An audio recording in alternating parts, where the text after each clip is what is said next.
Hello students, welcome. हमने अपनी last video में रदरफोर्ड का परमाणु मॉडल के बारे में जाना था और रदरफोर्ड के परमाणु मॉडल में 2 या 3 कमियां आपको लिखवाई थी जिनकी रदरफोर्ड व्याख्या नहीं कर पाया था। जब रदरफोर्ड व्याख्या नहीं कर पाया तो फिर एक और वैज्ञानिक आया जिनका नाम था नील्स बोर। नील्स बोर ने क्या किया, रदरफोर्ड ने जो परमाणु मॉडल दिया था उसमें कुछ संशोधन किए और संशोधन करके उसी मॉडल में संशोधन किए और अपना एक अलग नाम दे दिया नील्स बोर का परमाणु मॉडल या नील्स बोर का plum pudding model. Niels Bohr के परमाणु मॉडल का दूसरा नाम प्लम पुडिंग मॉडल है, जबकि रदरफोर्ड के परमाणु मॉडल का दूसरा नाम मैंने आपको कल बताया था नाभिकीय प्रतिरूप। ठीक है, रदरफोर्ड के परमाणु मॉडल को नाभिकीय प्रतिरूप के नाम से भी जानता है और नील्स बोर के परमाणु मॉडल को प्लम पुडिंग मॉडल के नाम से भी जानते हैं। प्लम पुडिंग मॉडल क्यों नाम रखा? क्योंकि एक फल आता है प्लम पुडिंग नाम का और उसमें जो है बीज इस तरह एकत्रित बीज रहते हैं, जगह जगह पर बीज लगे रहते हैं। तो नील्स बोर को ऐसा लगा कि ये जो परमाणु है वो इस प्लम पुडिंग के जैसा है। जैसे इस प्लम पुडिंग में जगह जगह पर बीज है, ऐसे परमाणु में जगह जगह पर क्या होते हैं, इलेक्ट्रॉन होते हैं। तो उससे तुलना की, इसलिए इसने अपने परमाणु मॉडल को प्लम पुडिंग मॉडल भी नाम दे दिया। संशोधन क्या क्या किए भाई? नील्स बोर ने बताया, रदरफोर्ड किस बात की व्याख्या नहीं कर पाया कि क्लार्क मैक्सवेल एक वैज्ञानिक था, उसने रदरफोर्ड से पूछा कि इलेक्ट्रॉन अगर लगातार चक्कर लगा रहा है तो इसकी ऊर्जा में कमी होनी चाहिए और यह अंत में नाभिक के अंदर गिर जाना चाहिए। रदरफोर्ड इस बात की व्याख्या नहीं कर पाया, लेकिन नील्स बोर आया। नील्स बोर ने क्या बताया कि इलेक्ट्रॉन जब चारों ओर चक्कर लगाते हैं तो निश्चित वृत्ताकार कक्षों में लगाते हैं। ठीक है, ऐसा नहीं है कि नाभिक के चारों ओर कहीं भी घूमते हैं। नाभिक के चारों ओर बहुत सारे वृत्ताकार कक्ष होते हैं और इलेक्ट्रॉन इन निश्चित वृत्ताकार कक्षों में ही क्या करते हैं, चक्कर लगाते हैं, ऐसा उसने बोला था। और उसने बोला था कि जब ये चक्कर लगाते हैं तो इन कक्षों में चक्कर लगाते समय इलेक्ट्रॉनों की ऊर्जा में ना तो कमी आती है ना ही बढ़ती है, ना तो उत्सर्जन होता है ना ही क्या होता है, अवशोषण होता है। इनका कक्षीय कोणीय वेग होता है, वे चक्कर लगाते रहते हैं तो कक्षीय कोणीय वेग होता है जो h/2π का पूर्ण गुणज या उसके बराबर होता है, ऐसा उसने बताया था। और तो उसने, देखो आज हम उसके बारे में जानेंगे। हेडिंग डालने आपको नील्स बोर का परमाणु मॉडल या प्लम पुडिंग मॉडल लिखना है आपको। नील्स बोर ने रदरफोर्ड के मॉडल की कमियों को दूर करने के लिए इसके प्रतिरूप में कुछ संशोधन किए और नया परमाणु मॉडल दिया जिसे नील्स बोर का परमाणु मॉडल या प्लम पुडिंग मॉडल भी कहते हैं। अब आगे क्या है कि इसके अनुसार, नील्स बोर के मॉडल के अनुसार क्या होगा, इलेक्ट्रॉन नाभिक के चारों ओर निश्चित वृत्ताकार कक्षों में चक्कर लगाते हैं। बताया था, इसने बोल दिया कि ऐसा नहीं है नाभिक के चारों ओर कहीं भी चक्कर लगा रहे हो, वो निश्चित वृत्ताकार कक्ष फिक्स होते हैं। कल आपको मैंने बनवाया था कि ये नाभिक है, नाभिक के चारों ओर मैंने ऐसे KLMN बनवाया था ना, वो KLMN सब नील्स बोर का परमाणु मॉडल लिखना है उसमें। तो उसने बताया कि इसमें ही लगाएंगे चक्कर, इसमें ही लगाएंगे, ऐसा नहीं है कि इसमें से इसमें गिर जाए या इसमें से इसमें आ जाए, ऐसा नहीं होता है। ठीक है, मतलब यह है कि इलेक्ट्रॉनों का ना तो उत्सर्जन होता है ऊर्जा का, ना ही ऊर्जा का क्या होगा, अवशोषण होगा। चक्कर लगाते हैं और उनको क्या कहते हैं, कोष कहते हैं। इन कोष तो हमने बता दिया कि जिन्हें क्या कहते हैं, कोष कहते हैं।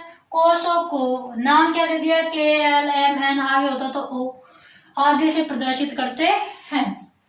इन निश्चित ऊर्जा स्तरों अर्थात कोषों में जो चारों ओर ऊर्जा स्तर होते हैं या कोष होते हैं, उनमें चक्कर लगाते समय जब चक्कर लगाएगा ना इलेक्ट्रॉन तो ना तो ऊर्जा का उत्सर्जन करता है न ही अवशोषण करता है। अब जब ना उत्सर्जन करेगा ना अवशोषण करेगा तो वो नीचे गिरेगा कैसे, तो संशोधन कर दिया। आगे बताया कि नाभिक के चारों ओर वही कोष मान्य होते हैं।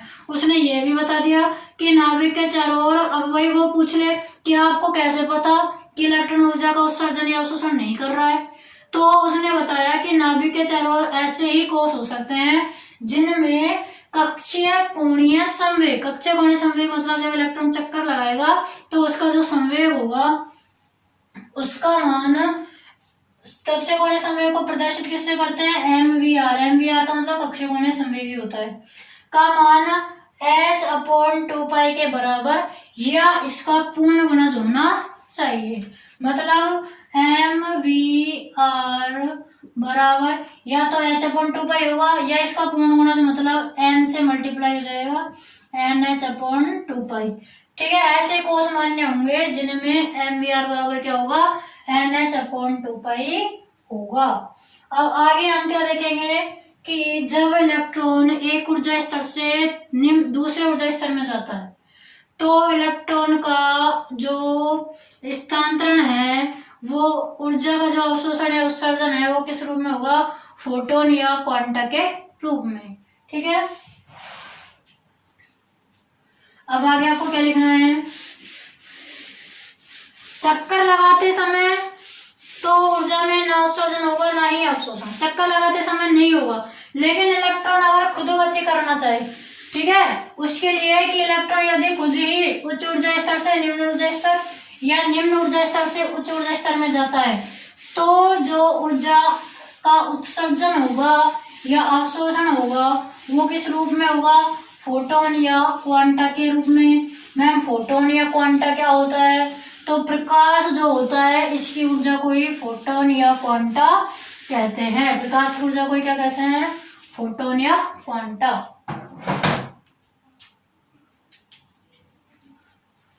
तो अब आपको लिखना है आगे पैराग्राफ चेंज करके, जब इलेक्ट्रॉन उच्च ऊर्जा स्तर से निम्न ऊर्जा स्तर में आता है, निम्न ऊर्जा स्तर में आता है तो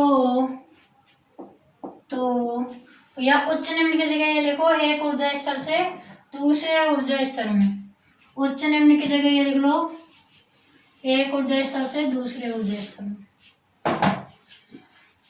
एक ऊर्जा स्तर से दूसरे ऊर्जा स्तर में आता है तो ऊर्जा का उत्सर्जन या अवशोषण, उत्सर्जन तो कब होगा, जब उच्च से निम्न में आएगा। भाई हम यहाँ खड़े हैं, ये आपकी पहाड़ी पर दूसरा है, ये आपका पहला कोष है, ये आपका दूसरा है। ठीक है, अब उच्च से निम्न में आएगा जब, तो हमें कूदने के लिए तो कुछ भी एनर्जी नहीं लगानी पड़ती, हमें कहीं से भी कूदना हो एनर्जी थोड़ी लगानी पड़ती है कूदने के लिए, कुछ भी की भी चीज की आवश्यकता नहीं होती, बल्कि जो अंदर एनर्जी है उसका बाहर निकालते हैं। ठीक है, उच्च से आएगा निम्न में जब तो उत्सर्जन होगा, लेकिन निम्न से उच्च में जाना हो तो हमें बहुत ज्यादा एनर्जी की आवश्यकता होगी, तो जब निम्न से उच्च में जाएंगे तब तो अवशोषण होगा और उच्च से निम्न में आएंगे तो उत्सर्जन। अवशोषण मतलब ग्रहण करना, उत्सर्जन मतलब बाहर निकालना। तो उत्सर्जन या अवशोषण कुछ भी हो सकता है, क्योंकि हमने ये नहीं लिखा कि उच्च से निम्न या निम्न से उच्च, हमने लिखा है कि एक से दूसरे में। अगर अब मैंने वो समझा जरूर दिया कि उच्च से निम्न में आते हैं तो उत्सर्जन होता है, निम्न से उच्च में जाते हैं तो अवशोषण। तो उत्सर्जन या अवशोषण किस रूप में होगा, फोटोन या क्वांटा के रूप में, फोटोन या क्वांटा के रूप में होता है, रूप में होता है।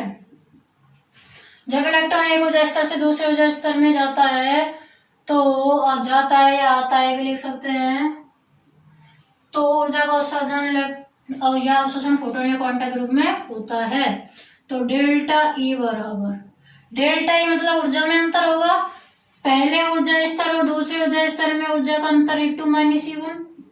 भाई दूसरे ऊर्जा स्तर की E2 है, पहले की E1 है, तो ऊर्जा स्तर में अंतर डेल्टा ई बराबर E2 माइनस E1। और इसके अनुसार डेल्टा ई बराबर क्या होगा, H न्यू, डेल्टा ई बराबर क्या होगा H न्यू। डेल्टा ई हम क्या लिखेंगे H न्यू, जहां H न्यू आपकी क्या है, फोटोन की ऊर्जा है, जहां H न्यू फोटोन की ऊर्जा है या प्रकाश की ऊर्जा है, और H प्लांक स्थिरांक होता है। H क्या होता है, प्लांक स्थिरांक, जिसकी वैल्यू आपको याद रखनी है। प्लांक स्थिरांक की वैल्यू आपको खुद को याद रखनी है, 6.62 इंटू 10 की power -34 joule second. Joule second इसका मात्रक होता है, और न्यू आवृत्ति होती है। न्यू क्या होती है, प्रकाश की आवृत्ति। प्रकाश की आवृत्ति क्या होती है, न्यू। ठीक है ना। तो डेल्टा ई बराबर क्या होगा, एच न्यू। यदि इलेक्ट्रॉन उच्च ऊर्जा स्तर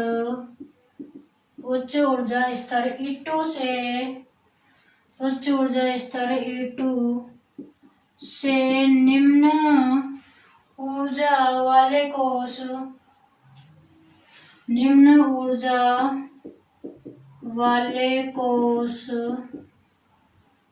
E1 में आता है तो उत्सर्जित ऊर्जा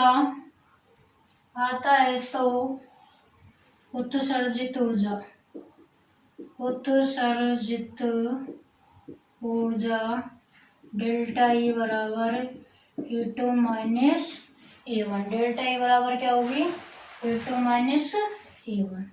अब हम डेल्टा ई की जगह समीकरण 1 से एच न्यू लिख सकते हैं। एच न्यू बराबर E2 माइनस E1। समीकरण 1 से डेल्टा ई बराबर एच न्यू। तो यहाँ से हम न्यू बराबर निकाले तो क्या आएगा, E2 minus E1 upon H. प्रकाश की आवृत्ति का फॉर्मूला आ गया E2 minus E1 upon H. यहाँ न्यू क्या है, उत्सर्जित विकिरण की आवृत्ति। यहाँ न्यू बराबर उत्सर्जित विकिरण की आवृत्ति है। न्यू क्या है, उत्सर्जित विकिरण की आवृत्ति। कई बार न्यू का आपको क्या होगा, आपको दे सकता है E2 की वैल्यू दे देगा E1 की, कि द्वितीय ऊर्जा स्तर में जो है विकिरण की ऊर्जा इतनी है, प्रथम ऊर्जा स्तर में विकिरण इतनी है, द्वितीय से प्रथम में आ रहा है, तो उत्सर्जित विकिरण की आवृत्ति ज्ञात कीजिए। तो आवृत्ति ज्ञात करवाने के लिए अगर आपको आती है तो आपको ये फॉर्मूला यूज करना है, E2 minus E1 upon H. H की वैल्यू आपको हमेशा याद होनी चाहिए, 6.62 इंटू 10 की पावर माइनस 34 होती है, ठीक है ना। 6.62 इंटू 10 की power minus 34 joule second. Direct पूछा जाता है प्लांक स्थिरांक का मात्रक क्या होता है, तो मात्रक भी आपको याद रखना है, जूल सेकेंड। अब आपके पास मैथ साइंस है तो आपको ऐसी काफी चीजें जो डायरेक्ट याद रखने के लिए मिलेंगी कि प्लांक स्थिरांक का मान क्या होता है, इलेक्ट्रॉन पर कितना आवेश होता है, प्रोटॉन पर क्या होता है, नॉर्मल सी चीजें, और इनके मात्रक भी बहुत अहम भूमिका निभाएंगे। यहाँ पर इनके भी नंबर कटते हैं। तो यहाँ तक सारा आपको लर्न करना है। कल हम पढ़ेंगे निल्स बोर के परमाणु मॉडल के अनुप्रयोग। मॉडल इतना ही था, कंप्लीट हो गया। कमियां है ही नहीं, बाद में आएंगी अनुप्रयोग पढ़ने के बाद। कमी तो कुछ ना कुछ हर कोई जोड़ता है, तो अनुप्रयोग पढ़ने के बाद आएंगे। अनुप्रयोग मतलब कि कहाँ कहाँ इसका उपयोग किया गया है। Okay students, thank you.